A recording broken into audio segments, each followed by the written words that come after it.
I wanted to discuss Dmards, or disease-modifying anti-rheumatic drugs. Inflammatory arthritis, such as rheumatoid arthritis, is due to the immune system reacting against itself, causing inflammation in the joints. When inflammation is left untreated over time, it causes damage to the joints. So people over time get deformities, especially in the hands and feet, and over time lose physical. The way rheumatoid arthritis has been treated has changed drastically in the last 2 decades. Dmards are disease-modifying agents are more commonly used to treat the underlying cause of disease rather than reducing symptoms.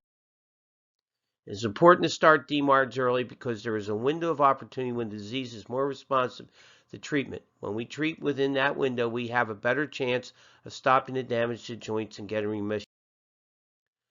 Now, rheumatoid arthritis treatment includes medications to slow the progression of joint damage from rheumatoid arthritis.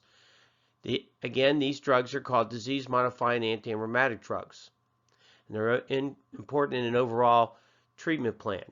They act on the immune system to slow the progression of disease, and that's why they're called disease-modifying.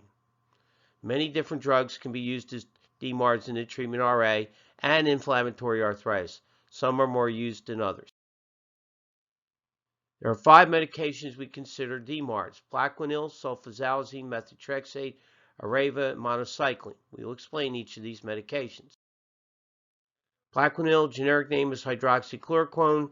It is used for mild rheumatoid arthritis. It is not as powerful as the Dmards, but they usually cause fewer side effects. In rare cases, Plaquenil can affect the eyes, and patients taking this medicine should be seen by an ophthalmologist at least once a year.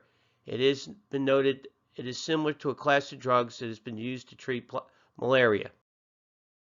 Sulfasalazine is also considered a disease-modifying agent.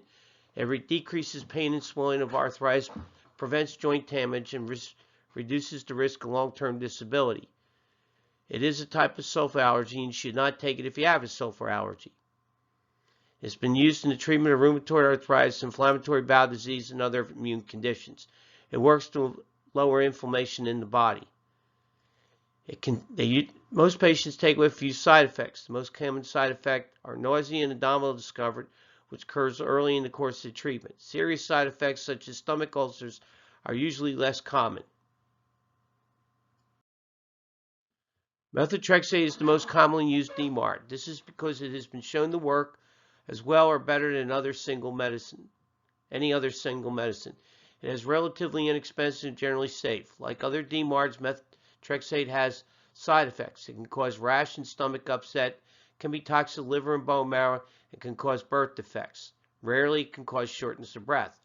Regular blood work is necessary when taking methotrexate. Taking folic acid helps reduce some of the side effects. Methotrexate's biggest advantage could be that it has been shown to be safe to take for long periods of time and can even be used in children. It is either described as comes by either pill or injection. You take 7.5 to 10 milligrams each day. Sometimes 20 to 25 is needed. It takes 3 to 6 weeks to feel that the methotrexate is working, sometimes longer. Blood tests will be needed each month and then every 3 months after a period of time, and hepatitis screening needs to be done. Arava or leflunomide works as well as methotrexate, can even work in combination with it. The side effects are similar. Sometimes Arava causes diarrhea and hair loss. It's known to cause harm to the fetus, and special precautions must be made to prevent.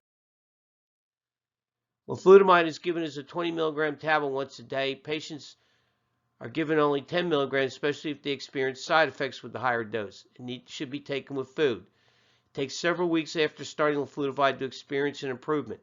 Complete benefits may not be experienced until 6 to 12 weeks after starting. Blood tests will be needed each month and then every 3 months, and hepatitis and TB screening needs to be done. Thank you.